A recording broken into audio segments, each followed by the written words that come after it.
नाज़रीन, इमरान खान साहब की रिहाई और इमरान खान साहब की डील को लेकर पिछले हफ्ते में बहुत सारी खबरें सामने आई, लेकिन आज उनका ड्रॉप सीन हो गया है। इमरान खान साहब का बड़ा वाज़े और दो टोक मौक़िफ़ सामने आ गया डील के ऊपर, और डील की जो ऑफर है क्या, ये एक बड़ी अंदर की खबर सामने आई है कि इमरान खान साहब को इस वक्त क्या ऑफर किया जा रहा है और इसके ऊपर खान साहब क्या करने वाले हैं, ये आपको बताएंगे। इसके साथ साथ हिंदुस्तान ने आज फिर ये ऐलान कर दिया है कि ऑपरेशन सिंदूर अभी खत्म नहीं हुआ, और अगर मौका मिला तो हम पूरी तस्वीर दिखा देंगे। अभी तो हमने एक झलक दिखाई है, ये भी आपको बताएंगे। और इसके साथ साथ आज इस्लामाबाद हाई कोर्ट के जो जजेस हैं उनके दरमियान बड़ी सख्त खौफनाक लड़ाई हुई है, और आज तो जजेस ने ये खुलकर कह दिया ओपन कोर्ट के अंदर कि हमने तो भाई अपने दस्ताने उतार दिए। उन्होंने यहां तक कह दिया कि मैं क्यों झूठ बोलूं कि हम जजेस में लड़ाई नहीं है, हम में लड़ाई है, लेकिन हम पीछे नहीं हटेंगे। पूरी कहानी आपके सामने रखते हैं। पहले जरा बात करते हैं कि डील के ऊपर क्या चल रहा है, ये डील का कॉन्सेप्ट समझे। जब भी हालात नॉर्मल होने की तरफ जाते हैं, पाकिस्तान तहरीक इंसाफ कोई बड़ी बगावत का ऐलान करती है तो डील की खबरें, ये एक रूटीन बन गई है। पिछले 2 साल में खबरें चलना शुरू हो जाती हैं, लेकिन अब की बार कुछ बहुत डिफरेंट था। खान साहब के वकला ने ये बात बताई थी कि खान साहब को अप्रोच किया गया अडाला जेल के अंदर, और ये चीज शायद देखें बहुत सारे मल्टीपल लोगों से आपको कंफर्म भी हो जाएगी वक्त के साथ साथ, लेकिन ये हकीकत थी। इमरान खान साहब ने क्या कहा, ये बहुत अहम है। लोगों का जाना इतना शायद अहम नहीं है, चूंकि जो हालात बन गए थे, जिस तरह से अली अमीन गंडापुर को भी ये कहा गया कि आप पेरोल के ऊपर रिहाई की दरखास्त दें, वो सब कुछ जो है वो एक कोऑर्डिनेटेड कैंपेन थी, वो एक अंडरस्टैंडिंग के साथ हुआ था, लेकिन जाहिर हालात उस तरफ गए नहीं। लेकिन अब एक बात मैं आपको बताऊं कि मैं ये बात क्यों कहता हूं कि इमरान खान को बात करनी चाहिए। आप तहरीक इंसाफ के मैक्सिमम कारकुनों से पूछेंगे, वो कहेंगे यार देखें इसका कोई ना कोई हल तो होना है, इसका और कोई हल नहीं है जब तक कोई बातचीत नहीं होगी। आप डील ना करें, आप बातचीत करें। बातचीत करना जरूरी नहीं कि हर बातचीत किसी डील पे खत्म होती है। डील का कॉन्सेप्ट हमारे जहन में सिर्फ वही बन गया हुआ है जो नवाज शरीफ करता है और भाग के चला जाता है लंदन। तो इमरान खान तो भागने वाला और इस तरह से कोई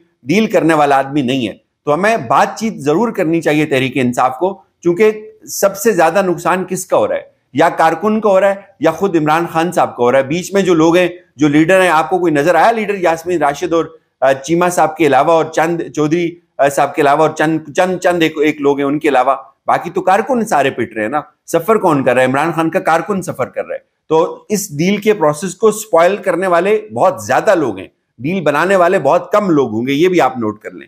लेकिन आज जी वो गर्द छट गई है। सलमान अकरम राजा साहब ने बड़ी वजाहत के साथ बयान कर दिया। उन्होंने कहा कि ऐसे कोई शवाहिद नहीं कि मैं कहूं कि निजाम होश के नाखन लेने पर आमादा है। उन्होंने कहा कि इमरान खान के लिए नरम गोशा ट्रक की बत्ती के सिवा कुछ भी नहीं है। उन्होंने ये भी कहा कि मैं अभी जो चेमगोइयां चल रही हैं, उनका सिर्फ और सिर्फ एक ही मकसद नजर आता है कि बाहर दुनिया को यह तासुर दिया जाए कि सब कुछ अच्छा होने जा रहा है, जबकि हकीकत में ऐसा कुछ भी नहीं है।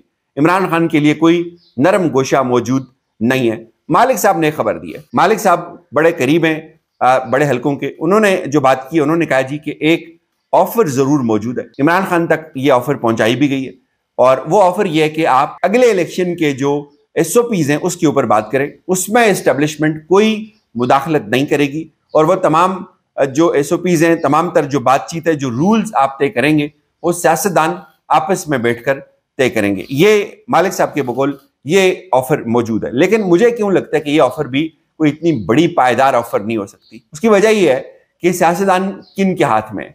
जो लोग अभी हुकूमत में, वो जाहिर एस्टेब्लिशमेंट के हाथ में, और जो एस्टेब्लिशमेंट के हाथ में है तो वो कभी भी कोई बात उनकी मर्जी के बगैर नहीं कर सकते। उनके पास इतना मैंडेट ही नहीं है सियासतदानों के पास जो हुकूमत में बैठे हुए कि वो अपनी जाती हैसियत में कुछ करें। अभी आपको मैं एक एग्जाम्पल दे देता हूं। उसकी एग्जाम्पल क्या है, देखें आप नदीम अफजल चंद साहब का एक जुमला सुने। उन्होंने बड़ी वजाहत के साथ, उन्होंने भी और हिना रूबानी खर साहिबा ने भी बड़ी जबरदस्त बातें की हैं, बहुत खूबसूरत बातें की। उन्होंने कहा कि 9 मई को 10 मई खा गया। 9 मई के ऊपर पूरी बुनियाद की तहरीक इंसाफ को क्रश करना है, लेकिन उन्होंने कहा जी 10 मई जो है वो 9 मई को अब खा गया। 10 मई उससे बड़ा इवेंट है। अगर आगे बढ़े और 9 मई को भूल जाएं, एस्टेब्लिशमेंट को अब किसी सियासी जमात के साथ खड़े होने के बजाय कौम के साथ खड़ा होना चाहिए। ये नदीम अफजल चंद साहब कहते हैं। यानी सबको पता है कि कौन कौन ये सब कुछ करता है। यानी ये हुकूमत बातचीत नहीं कर सकती, इसके पास वो मैंडेट नहीं है।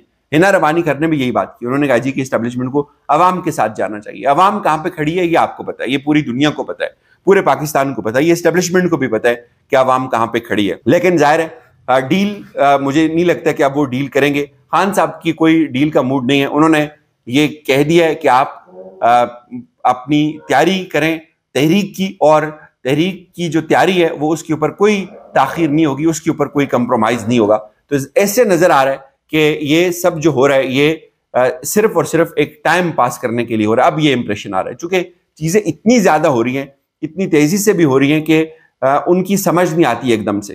جیسے آج کی ایک اور بات لیں، اب بہت سارے لوگ اس بات کو لنک کریں گے کہ جی وقت اچھا آ گیا ہے اور ڈیل ہونے جا رہی ہے. جیسے اعظم سواتی صاحب کا جو ہے وہ نام ECL سے نکال دیا گیا ہے. اب اعظم سواتی صاحب جب جیل سے پہلے تھے تو وہ ایک ڈیفرنٹ اعظم سواتی صاحب تھے. یہ بات تحریک انصاف کے اپنے لوگ خود کہتے ہیں کہ اعظم سواتی صاحب جب جیل سے باہر آئے تو وہ ایک ڈیفرنٹ اعظم سواتی صاحب ہیں. پہلے بہت سخت موقف تھا اعظم سواتی صاحب کو. اس کے بعد جب وہ آئے باہر، انہوں نے کہا جی میں بات چیت کرنے کی کوشش کر رہا ہوں، میں کوئی ڈیل بنا رہا ہوں، اور وہ ڈیل ظاہر ہے پھر نہیں بنی ہوگی. ڈیل اتنی آسانی سے بن بھی نہیں سکتی. ایک طرف کارکنہ ہے، وہ ننگی تلوار ہے سوشل میڈیا کی، لوگ کسی کو چھوڑتا ہی نہیں ہے. دوسری طرف خود عمران خان ہے، اس کو آؤٹ رکھ کے آپ کچھ کر نہیں سکتے.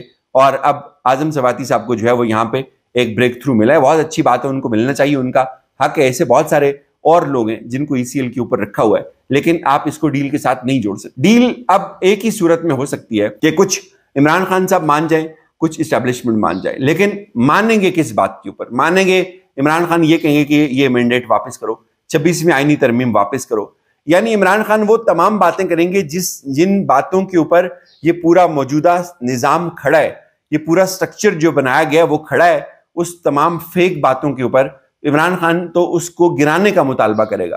تو یہ ایک بہتر بات چیت ہو سکتی ہے. لیکن ظاہر ہے دوسری طرف جو لوگ اس کے بینیفیشری ہیں، ان کے ساتھ ہی جب وہ بات ہوگی تو وہ کیسے اس نظام کو گرانے کی بات کریں گے؟ وہ کیسے 26ویں آئینی ترمیم کو گرانے کی بات کریں گے؟ تو ایسے نہیں لگتا کہ ڈیل اتنا آسان ہوگی اب ہو جائے. اب یہ بھی ہے کہ ڈیل ہوگی تو کس کی کنڈیشنز کے اوپر ہوگی؟ کیا اسٹیبلشمنٹ کی کنڈیشنز کے اوپر عمران خان ڈیل کریں گے یا بات چیت کر لیں گے، یا عمران خان کی کنڈیشنز کے اوپر اسٹیبلشمنٹ آ جائے گی؟ اصل تو لڑائی ہے ہی یہ کہ کس کی کنڈیشنز کے اوپر یہ معاملہ سارٹ آؤٹ ہونا ہے. تو ان کی کنڈیشن تو ہے کہ آپ آ جائیں، خاموشی سے بیٹھ جائیں، اگلے الیکشن کی تیاری کریں. لیکن عمران خان کو یہ چیز قبول نہیں ہے، تو اب اس لیول پہ بات چیت ہو رہی ہے. بہرحال آج اسلام آباد ہائی کورٹ میں بڑی تفصیلی ایک نئی چیز سامنے آئی ہے تفصیل کے ساتھ، اور وہ یہ ہے کہ آج ججز نے واضح کر دیا ہے کہ ہمارے درمیان لڑائی ہے. اور ججز نے یہ بھی واضح کر دیا کہ بھائی اب ہم نے اپنے دستانے تک اتار دیے. جیسے جسٹس بابر ستار صاحب اور اب جسٹس اعجاز اسحاق خان صاحب، ان کے عدالتوں سے کچھ کیسز کو ٹرانسفر کیا گیا. آج جسٹس اعجاز اسحاق خان صاحب کا ایک کیس تھا، توہین عدالت کی کارروائی تھی، اور اس کے اوپر جو اسلام آباد ہائی کورٹ کے اندر آئے ہوئے 2 نئے ججز ہیں، 3 ججز، ان میں سے 2 ججز نے جسٹس اعجاز اسحاق خان صاحب کے ایک آرڈر کو جو ہے وہ سسپینڈ کر دیا، اس کو معطل کر دیا، اور توہین عدالت کی جو کارروائی چل رہی تھی اس کو بھی روک دیا کہ آپ اس کارروائی کو آگے نہیں بڑھا سکتے. اس کے اوپر جسٹس اعجاز اسحاق خان صاحب نے آج یہ کہا ہے کہ جو آرڈر جو دیا گیا ہے یہ سراسر اپنے اختیارات سے تجاوز کیا گیا ہے.